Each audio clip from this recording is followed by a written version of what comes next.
sesuai dengan apa yang kita rencanakan bersama bahwa hari ini kita akan melaksanakan kegiatan praobservasi ya.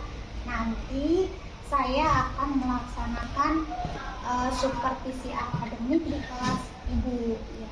Seperti yang kita ketahui, supervisi akademik itu tujuannya untuk meningkatkan kompetensi kita sebagai pendidik. Nah, kira-kira ibu mau melakukan supervisi di kelas berapa? Untuk rencananya saya akan melaksanakannya di kelas 8H. Di kelas 8H. Kira-kira kapan itu, Bu? Pada tanggal 23 Februari 2024, Bu. 23 Februari itu Iya. hari apa ya? Hari Kamis, Ibu bisa tidak? Insya Allah bisa sih untuk hari Kamis ya. Ya. Kalau begitu kita sepakati saja ya, Bu ya. Kegiatan supervisinya hari Kamis tanggal 23 Februari 2024. Baik. Nah, Bu, tujuan yang ingin dicapai Ibu ketika nanti kita melakukan supervisi itu apa? Kalau boleh tahu. Untuk tujuannya saya itu ingin secara aktif gitu ya, mengajarkan siswa itu untuk aktif berdiskusi gitu. Pada saat diskusi dan mampu menjelaskan kepada teman-temannya gitu, mampu mempresentasikan hasilnya dengan baik dan berani untuk berbicara di depan teman-teman seperti itu. Jadi ingin anak-anak aktif dalam berdiskusi. Oke. Nah, ya Bu, nanti ketika sedang supervisi itu apa nih yang ingin saya amati? Ya, pada saat bagian keaktifan berdiskusi, Bu. Jadi ketika siswa akan berani menanggapi, berani bertanya tentang di poin tersebut yang ingin saya nilai gitu. Oh ya, oke siap.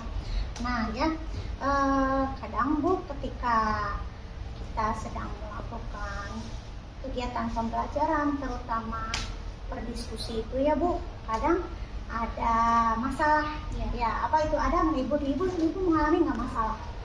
Sebenarnya masalah pasti ada Bu, pasti masalah itu kayak anak-anak itu lebih ke malu, lebih malu untuk mengeluarkan pendapatnya sendiri dan takut untuk salah.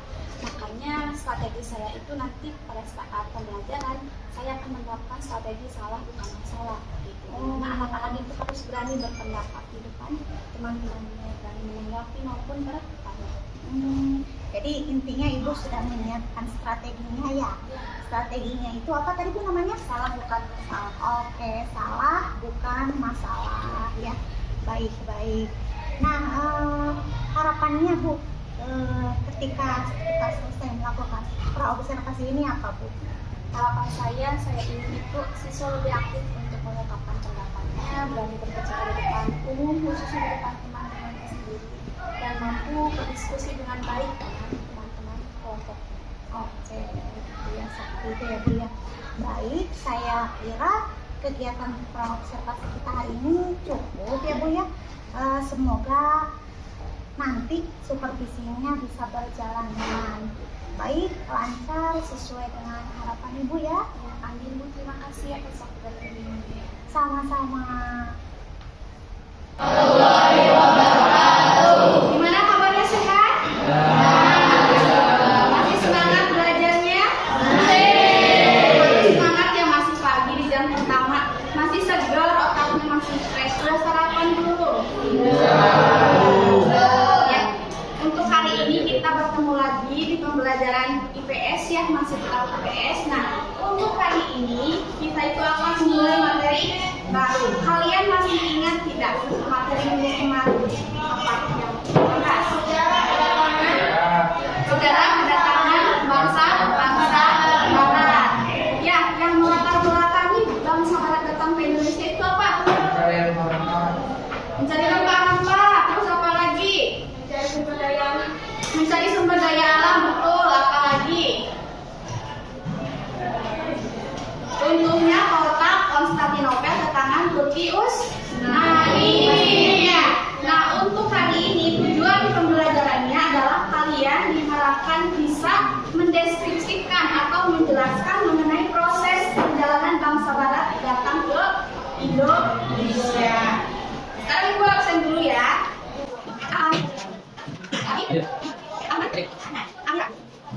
Angga.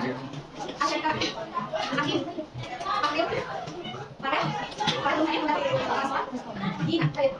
Bisa? Ya. Semangat Iqbal. Semangat Rizky.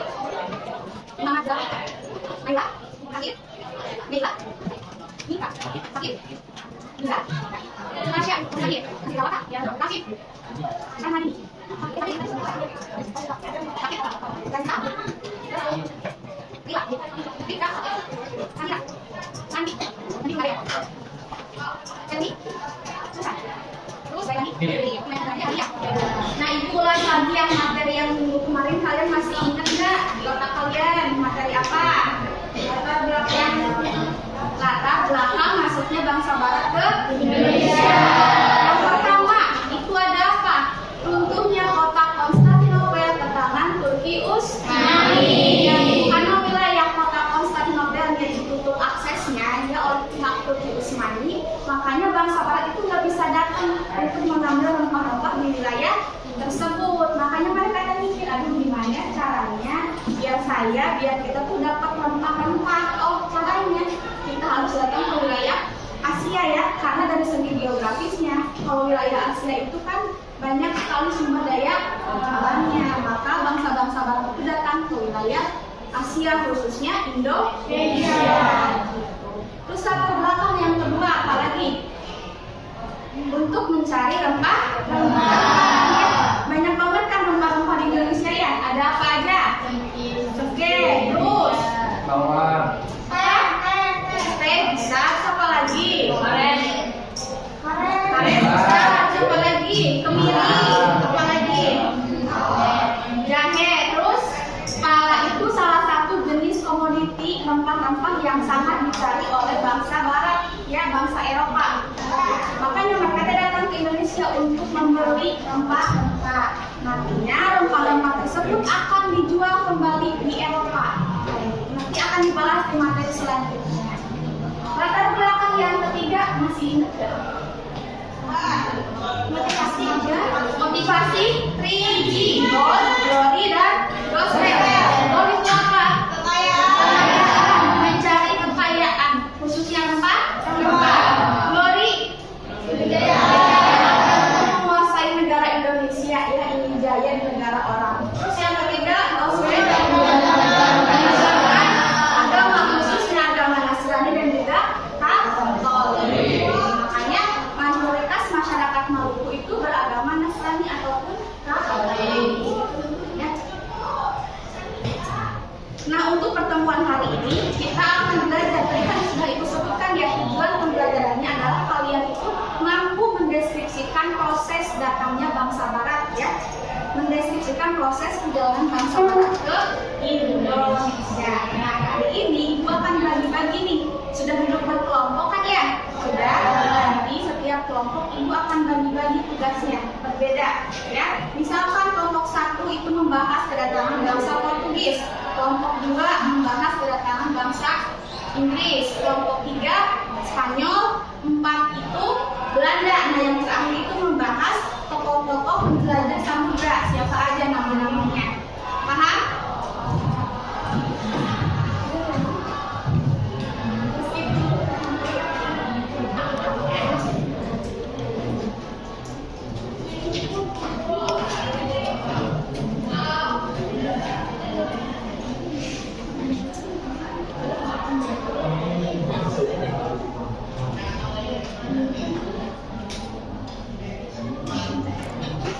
So, sekarang ibu akan membagi tugas per kelompoknya ya. Yang pertama kelompok 1 dulu ya. Kelompok 1 itu akan membahas kedatangan bangsa Portugis ya, yang pertama kali datang. Paham? Paham. Kalian mencari penjelasannya bagaimana untuk nanti akan dipresentasikan di akhir ya.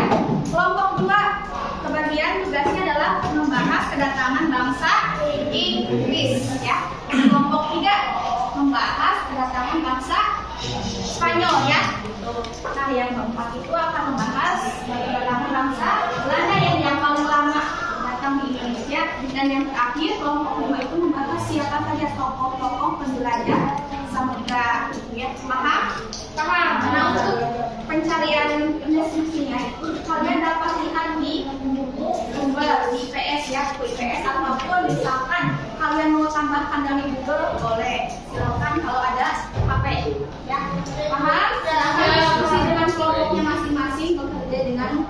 Jenisnya masing-masing ya. Silakan.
Sudah siap untuk presentasi hari ini? Siap. Nah, untuk presentasi kita akan mulai dari kelompok 1 terlebih dahulu. Nah, nanti kalian akan mendeskripsikan atau mempresentasikan kepada teman-teman kalian ya. Nanti di akhir dari setiap kelompok itu harus ada yang bertanya. Pokoknya jangan takut salah. Semuanya berhak untuk mengeluarkan pendapat, boleh menambahkan ataupun boleh bertanya. Ya, paham? Paham. Silakan kelompok 1 mulai untuk presentasi di depan. Maju.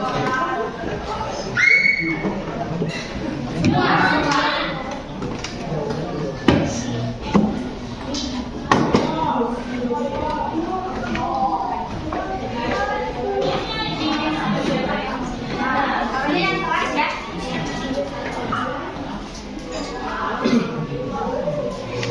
Assalamualaikum warahmatullahi wabarakatuh. Waalaikumsalam warahmatullahi wabarakatuh. Kami dari kelompok 1 akan mempresentasikan hasil diskusi kami tentang kedatangan bangsa Portugis di Maluku. Anggotanya ada Irsan, Fahril, Zikri, Dina, dan Adin.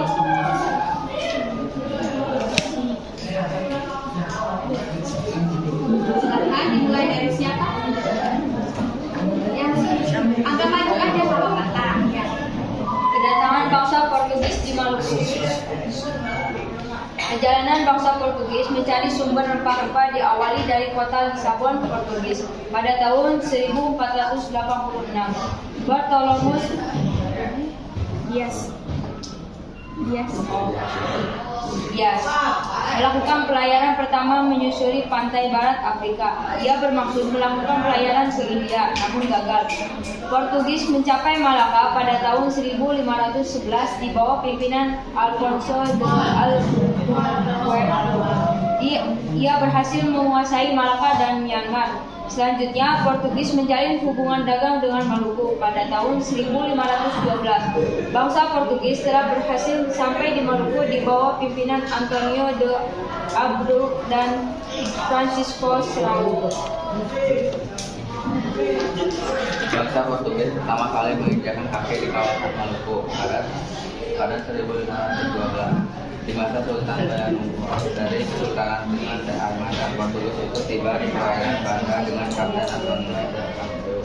Sultan mengutus adiknya dan beberapa pejabat kesultanan untuk melakukan pembicaraan dan akhirnya mengajak Francisco Serrano. Salah seorang ekspedisi Portugis tersebut seperti dikutip dari penelitian Rudian dalam jurnal Kaplan Lembar.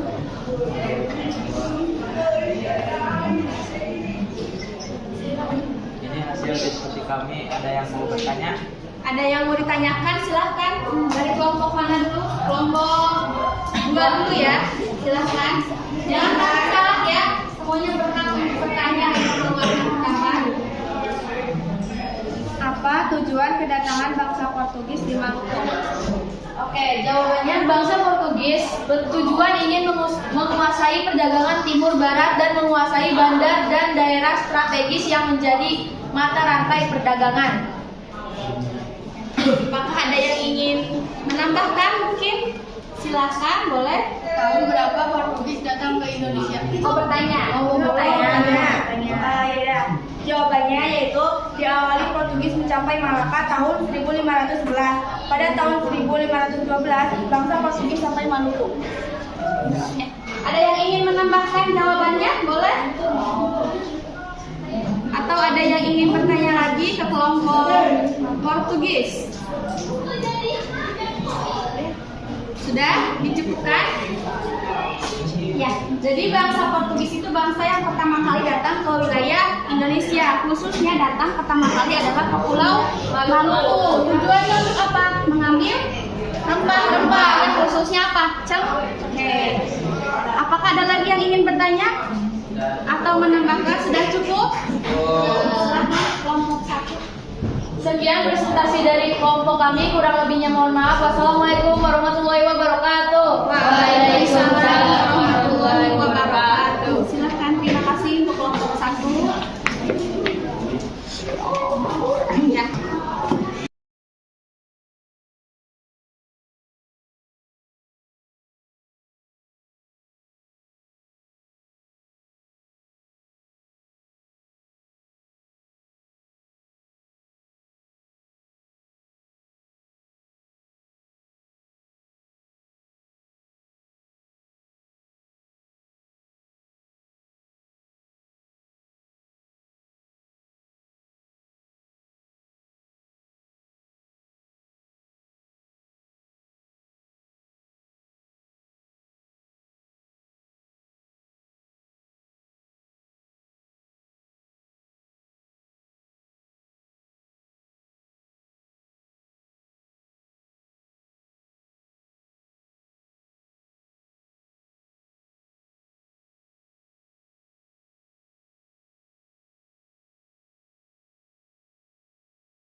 Selesai semua ya, semua kelompok sudah mempresentasikan mempresentasikan hasil diskusinya. Sudah bagus, tadi ada beberapa orang yang sudah bertanya, ada yang berani menambahkan jawaban, itu sudah bagus. Nah, kedepannya Ibu harap kalian mampu untuk bertanya lah, menambahkan pendapat atau mengeluarkan pendapat ya. Jangan takut salah, intinya kayak gitu ya. Nah, untuk pertemuan hari ini Ibu cukupkan sampai di sini. Kita lanjut lagi di pertemuan di hari berikutnya ya, di hari Selasa ya. Cukup sekian, terima kasih. Wassalamualaikum warahmatullahi wabarakatuh. Waalaikumsalam warahmatullahi wabarakatuh.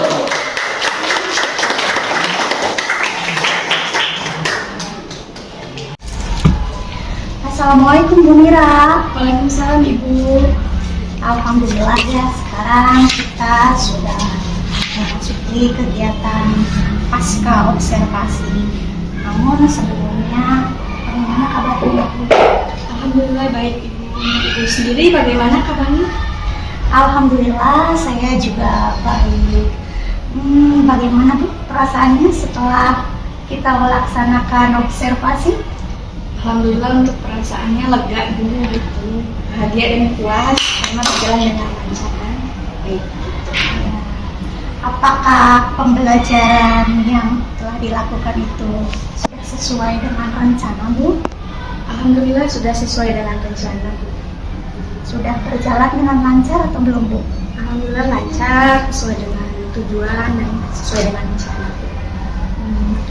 Bisa tidak Ibu sedikit menceritakan hal-hal yang Ibu merasa puas dan hal-hal yang menurut Ibu kurang puas dalam observasi kemarin? Untuk hal yang membuat saya merasa puas itu ketika anak-anak sudah mampu untuk menunjukkan progres yang baik gitu. Sudah mampu menunjukkan keberaniannya untuk berpendapat di depan teman-temannya, berdiskusi dengan kelompok, dan mampu menanggapi pada saat teman-temannya mempresentasikan hasil belajarnya seperti itu. Nah, untuk hal yang kurang puasnya bagi saya, ternyata masih ada beberapa anak yang belum bisa berpartisipasi aktif di kelas, belum bisa memberanikan diri untuk mengutarakan pendapatnya gitu, masih malu-malu seperti itu.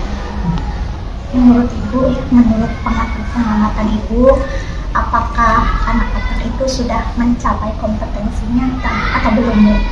Ya, untuk ketercapaian sebagian sudah tercapai Bu. Nah, untuk sebagiannya juga belum karena saya juga masih memahami perbedaan dari gaya belajar mereka sendiri, kan berbeda-beda ya tiap anak. Jadi menurut Ibu kira-kira apa ya kesulitan anak yang belum bisa mengikuti itu? Ya. Untuk yang saya lihat pada saat pembelajaran itu siswa masih butuh sumber lain Bu untuk untuk lebih menguatkan pemahaman mereka ketika saya menjelaskan materi di kelas. Kurangnya sumber saja Bu. Seperti itu. Kalau kesulitan Ibu sendiri ada tidak Bu? Untuk kesulitan saya sendiri, saya kesulitan dalam membuat RPP Bu ketika kebutuhan anak itu kan berbeda-beda. Dari segi gaya belajar juga berbeda. Itu saja sih kesulitannya. Kira-kira Ibu sudah punya gambaran solusi atau alternatif pemecahan masalah dari apa yang menjadi kesulitan Ibu tidak? Maksudnya area pengembangan yang mana yang ingin Ibu tingkatkan itu ya? Untuk pengembangannya sendiri, selain saya akan berdiskusi dengan senior, saya juga akan membaca berbagai literatur sumber ya Bu. Gitu, terus saya juga akan mengikuti berbagai webinar ataupun seminar yang berkaitan dengan pembelajaran ataupun penyusunan RPP diferensiasi gitu.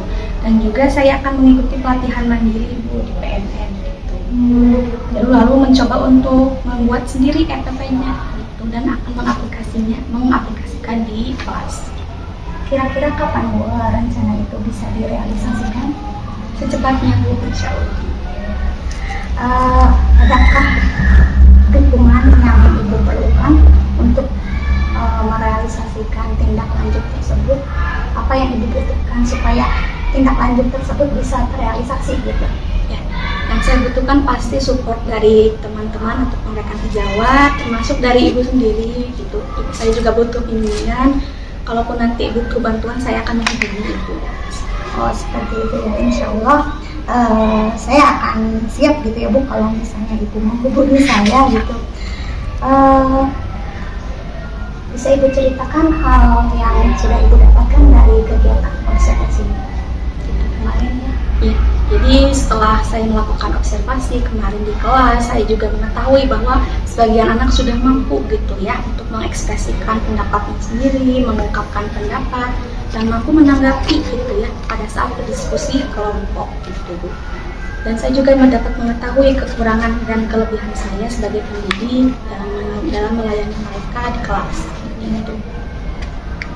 Lalu apa yang akan Ibu lakukan di pertemuan selanjutnya di kelas? Ya, untuk pertemuan selanjutnya saya akan lebih mengembangkan Bu, terutama pada saat pembuatan RPP juga akan lebih dikembangkan lagi, akan membuat RPP yang berdiferensiasi dan akan mengaplikasikannya pada saat nanti di kelas. Itu saya kira sudah cukup. Mudah-mudahan apa yang sudah direncanakan untuk tindak lanjut itu bisa berjalan sesuai rencana, lancar, tidak ada hambatan ya Bu ya. Mungkin itu saja. Terima kasih atas waktunya. Terima kasih Bu. Ya, Assalamualaikum warahmatullahi wabarakatuh. Waalaikumsalam.